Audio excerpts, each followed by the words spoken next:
So on the San Juan, 95% of the rainbows don't spawn successfully. The game and fish stock sterile rainbows, and they'll grow up and they're fun to catch, but they're not wild. They're not born and bred in the river.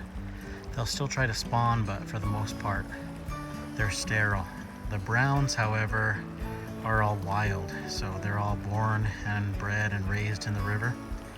And check this out, super popular riffle to fish, and it's easy to see where the riffle ends and where the spawning bed begins. I mean, look at how clear that cobble is.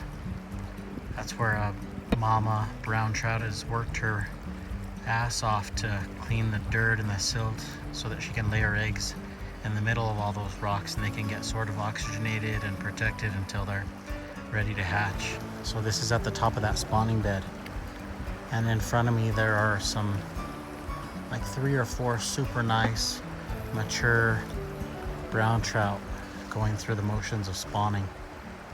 It's hard to see them without a polarizing lens, but they're in there. The males are out competing each other, and then there are a couple of females sitting on the beds. So it's tempting because I can see these fish and I know that they're eating, they're aggressive, but I'm just gonna keep walking. And so should most people. There's no reason to, you got a whole river to fish. There's no reason to fish for these guys right here.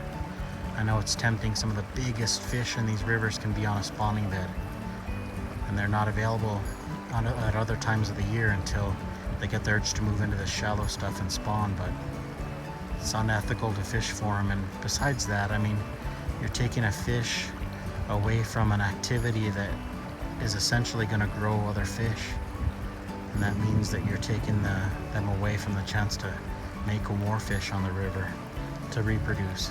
And a lot of these fish are studs. I mean, they're apex predators.